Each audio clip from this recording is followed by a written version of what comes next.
think we may actually be done here. Wait, why do I feel like I'm missing something? Oh, Sorry. okay, yeah. And there you go. Alright. Looks a lot better. But I still haven't turned it on yet.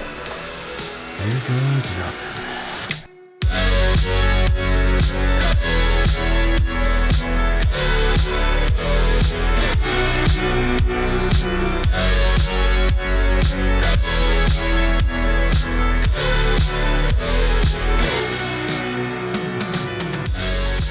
Hey, what's going on everyone? My name is Cole Cactus, and welcome back to the channel. So today I'm going to be showing off my new gaming PC and all the upgrades I made to it. I initially built this guy back in January of 2020, so just about 2 years later, I figured it was time to make some much needed upgrades to match my new workspace better. As we all know, GPU prices are disgusting right now, so I'm still going strong with my 2070 Super. I honestly don't really need to swap it out just yet, as it runs nearly all my games on ultra-wide at 60 frames per second, which is fine because the monitor's max refresh rate is only 75 Hz. With that, I decided that while I can't make any significant performance upgrades, I can still change up the aesthetics, which at the end of the day, that's all we care about, right? The new star of the show is the Lian Li 011 Dynamic Mini Snow White, and right off the bat, this thing is f***ing beautiful. I'm coming from an NZXT H510i, which is a nice looking case, but the airflow isn't the best, so I thought it was a no-brainer to swap that out. The case swapping process went really smooth, except for a couple things, which I'll get to. My main goal with this video is to give a look at this case and its features, as well as give any of you who are looking to make a similar upgrade some help. If you want to check out any of the components or see the PC part picker list, I'll leave that right below the like button. But with that said, let's hop straight into it. Starting off with the unbuilding process, you're just taking out all the parts from your old case and getting them ready to put in the new one. If you're looking to buy a new case, do make sure that you're not downsizing, or at least that all your components are still going to fit. The most important thing is to make sure your motherboard fits and you're going to have enough clearance between all the components. This is a department that I sort of overlooked, but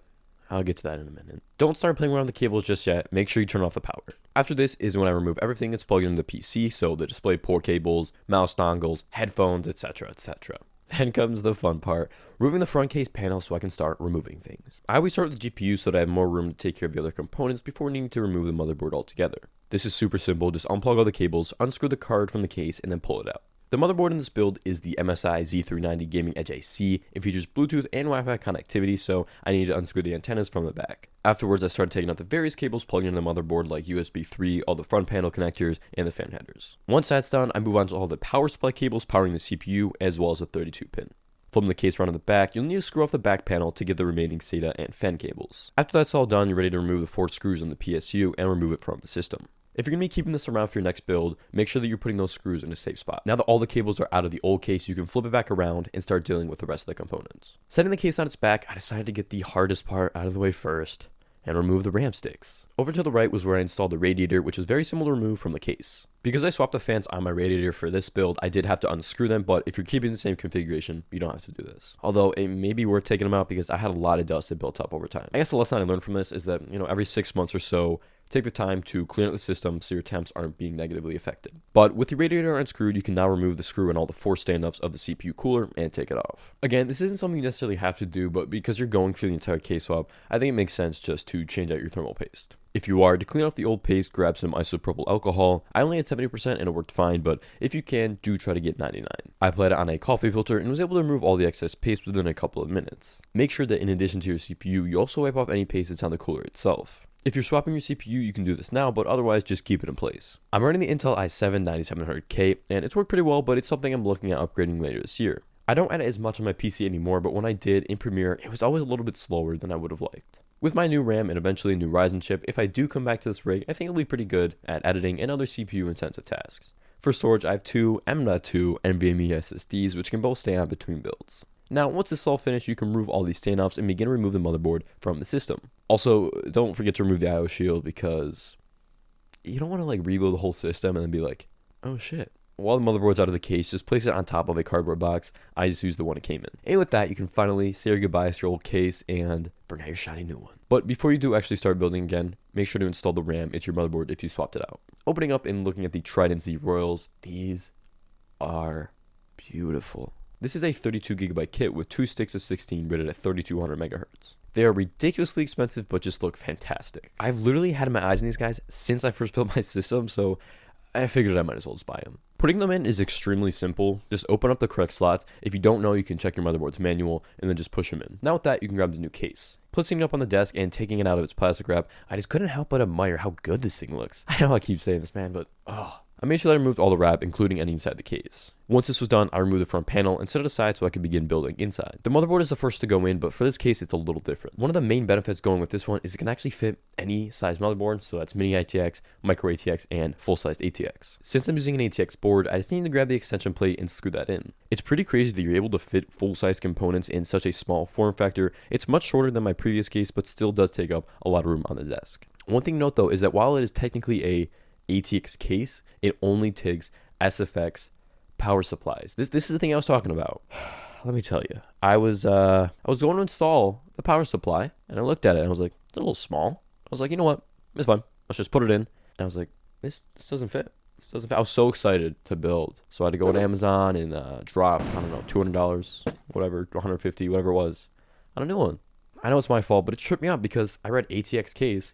So I figured ATX power supply. But after the extension plate is installed, I threw in the I/O shield and then could put the motherboard on top and screw in all the necessary screws. After it was secured, I could pick the case back up so I could get at all of the case cables. On the back, there's this plate covering up the middle section, which honestly looks dope, but also helps to tidy the cables. I removed it so that I could loosen up the Velcro strips while I was working with the cables. With this, I plugged in everything I needed: AC audio, front panel cables, USB 3, and USB-C. Next up was to secure the radiator in this new case.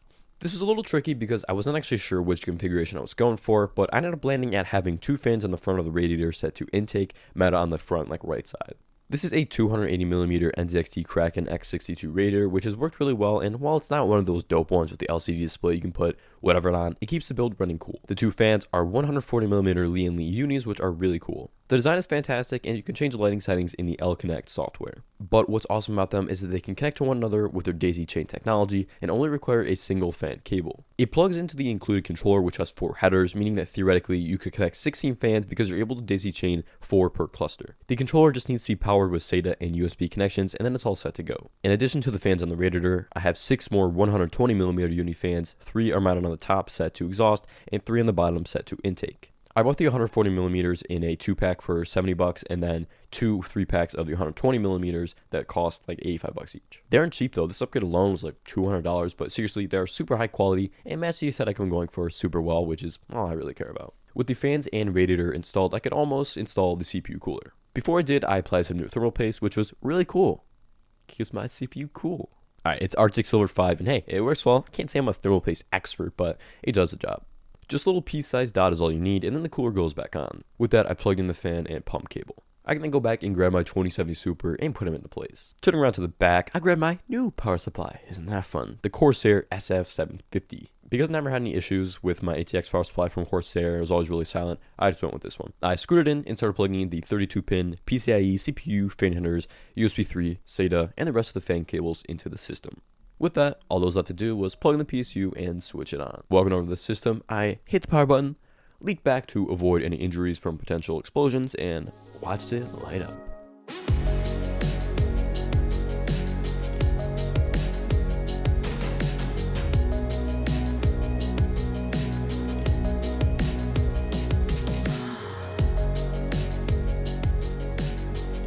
So this is my new 2022 gaming rig in the Lian Li 11 Dynamic Mini. As a sort of recap of the build itself, I'm using an Intel i7 9700K with a Kraken X62, an RTX 2070 Super, 32GB of Trident Z Royal RAM, and 2 1TB SSDs. Performance-wise, it's more or less the same, but you could argue that the RAM in certain workflows could be of a benefit. While this case's airflow isn't fantastic, it's a big upgrade from my previous case, and the fans have definitely made it run noticeably cooler. Even after long gaming sessions, it's not warm to the touch, unlike my old case. When running, I've been pleasantly surprised that the noise levels have been pretty much silent. When I initially installed the fans, they were running super loud, but once I went into BIOS and just changed up a few of the settings, I could barely hear them. I honestly really enjoyed building this case and can definitely recommend it. I've said it more than enough times, but it looks really clean, and that's honestly half the reason I bought it. Cable management isn't anything special. And when I say cable management, I kind of just mean like tucking cables away so you can't see them.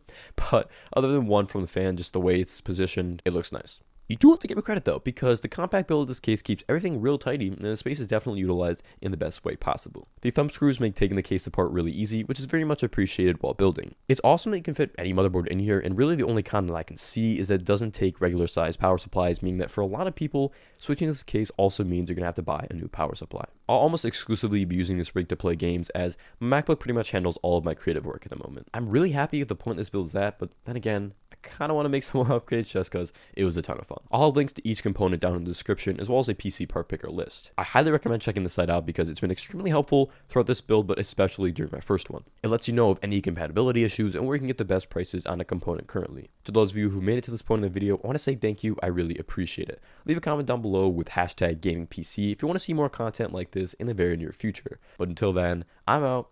Take care.